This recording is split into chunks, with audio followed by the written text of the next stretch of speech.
जय हिंद दोस्तों, मैं हूं मेजर गौरवारी और आप देख रहे हैं मेजरली राइट। अच्छा, ये तो आपको पता ही है कि तेल खत्म होने वाला है एक दिन। फिर आपको ये भी पता है कि ईवीज आ रही हैं, इलेक्ट्रिकल व्हीकल्स। आपको ये भी पता है कि भारत उसमें बड़ी इन्वेस्टमेंट कर रहा है, चाइना भी बहुत इन्वेस्टमेंट कर रहा है उसमें। लेकिन एक चाइना का डायरेक्टिव आया, एक ऑर्डर आया है चाइनीज सरकार से भारत को लेकर खास, और ईवीज को लेकर। और ऑर्डर ये है कि यार भारत के साथ टेक्नोलॉजी मत शेयर करना। आप समझ रहे हैं इस चीज को? भारत के साथ ईवी की टेक्नोलॉजी मत शेयर करना तुम। अच्छा, ये टेक्नोलॉजी पे ऐसे मालिकाना हक जता रहे हैं चाइनीज की जैसे इन्होंने इन्वेंट करा होगा। सारा सारा इन्होंने अमेरिकन से चोरी करा है, अमेरिकन से सारा का सारा चोरी करा है। अब दोस्तों क्या है कि कई जैसे चेरी ऑटोमोबाइल्स है या फिर BYD है, ये सारी की सारी कंपनीज दुनिया भर में जाके इन्वेस्ट करती हैं। कुछ समय पहले भारत ने मना कर दिया था। BYD ने बोला कि हम $1 अरब का इन्वेस्टमेंट भारत में करना चाहते हैं। $1 अरब का। भारत ने बोला नो, गेट आउट। तो BYD की गाड़ियां मिल जाती हैं भारत में, ऐसी बात नहीं है। BYD की गाड़ियां आपको सड़क पे दिखेंगी, लेकिन भारत ने उनकी इन्वेस्टमेंट से मना कर दिया। अब ये लोग खार खा गए। अब क्या हुआ है कि वो मैटर खत्म हुआ, दूसरा मैटर शुरू है कि यार भारत को ना ये टेक्नोलॉजी मत देना यार, ईवीज की। मैं बताता हूं दोस्तों, आज इसको एनालाइज करते हैं कि भारत को ये टेक्नोलॉजी आखिर क्यों नहीं देनी। भारत को अगर ये टेक्नोलॉजी मिल जाएगी तो क्या हो जाएगा? चाइना के पास ऐसी कौन सी टेक्नोलॉजी है जो कि भारत के पास नहीं है? अब मैं आपको बताता हूं दो तीन बातें। देखिए दोस्तों, बात वो है कि भारत के पास भी ये टेक्नोलॉजी है और टाटा महिंद्रा ये सब ईवीज बना रहे हैं।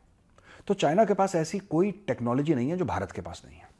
लेकिन हां, चाइना के पास स्केल है, राइट?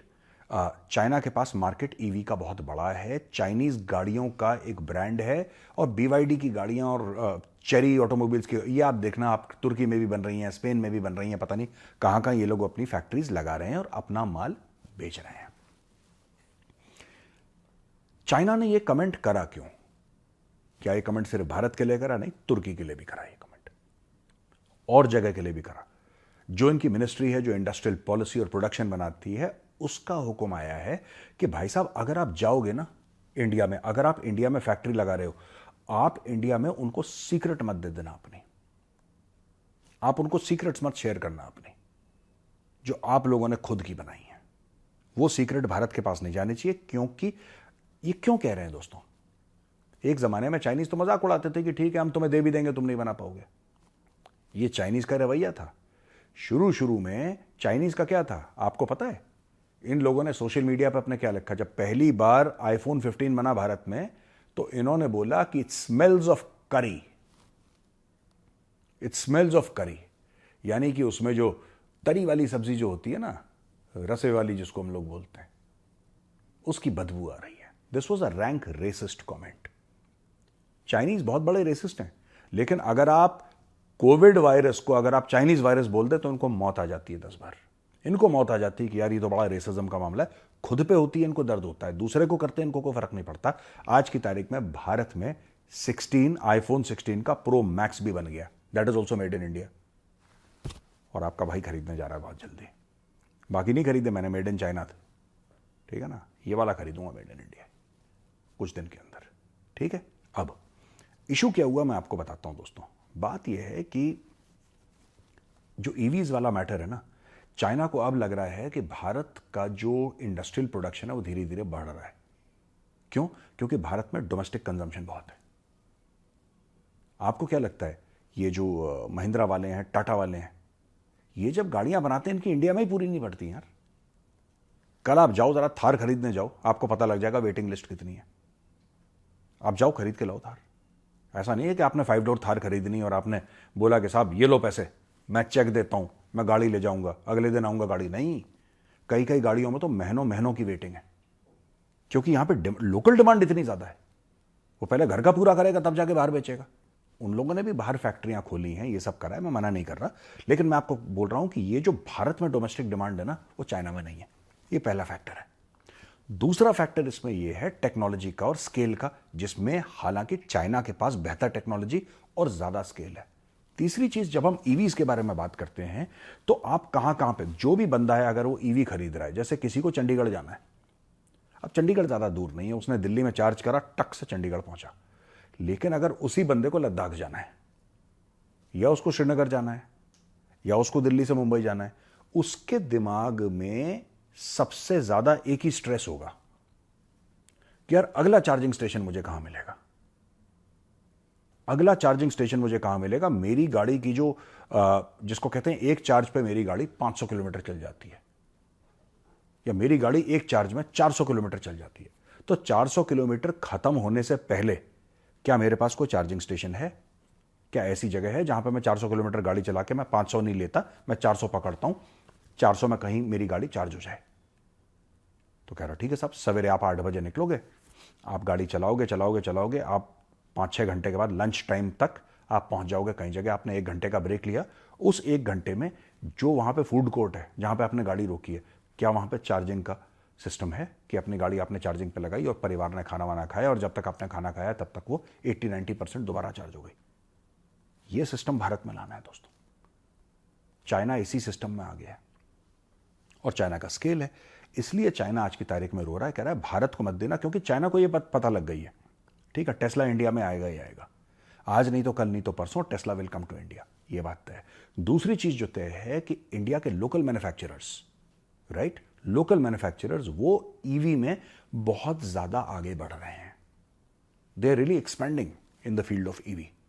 चाइना को लगता है कि अगर इंडिया को, जितना इंडिया की गवर्नमेंट सपोर्ट कर रही है इलेक्ट्रिकल व्हीकल्स को, और जितना ये टाटा और ये महिंद्रा और भी लोग हैं, आप इलेक्ट्रिकल बसेस आ रही हैं इंडिया में, मोटरसाइकिल्स आ रही हैं, स्कूटर्स आ रहे हैं, अब ये जो 3 व्हीलर तो रिक्शा चलते ही हैं, गाड़ियां आ रही हैं, कार्स आ रही हैं, एसयूवीज आ रही हैं, जब सब कुछ भारत में आ रहा है तो वो कह रहे हैं यार ये वक्त ये नहीं है कि हमारे पास जो है वो भी हम भारत को दे दें।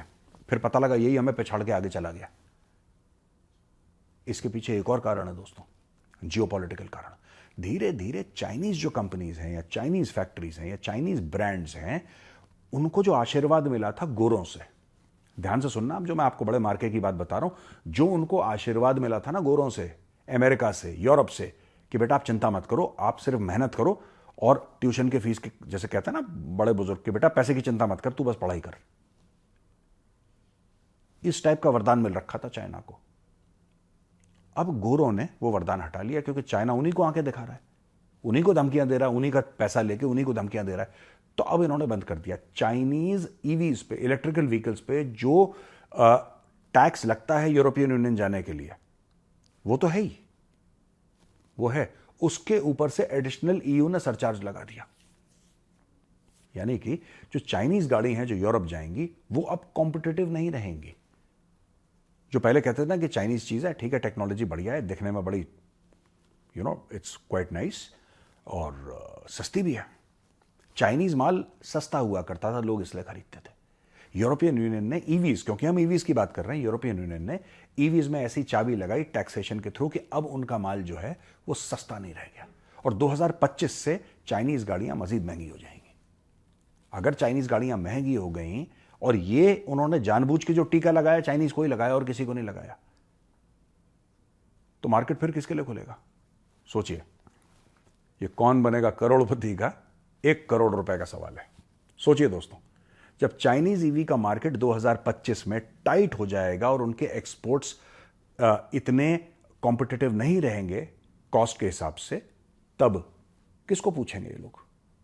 फिर इंडिया के जो मैन्युफैक्चरर्स हैं वो अंदर जाएंगे यूरोप के, और चाइना ये नहीं चाहता कि 2024 में इंडिया को ये टेक्नोलॉजी मिल जाए कि 2025 में इंडिया के EV manufacturers, electrical vehicle manufacturers, specially Tata number 1 पे, नंबर 2 पे महिंद्रा, ये जाके दुनिया भर में चाइनीज की, जिसको ना वाटना लगा दें लोग जाके वहां पे।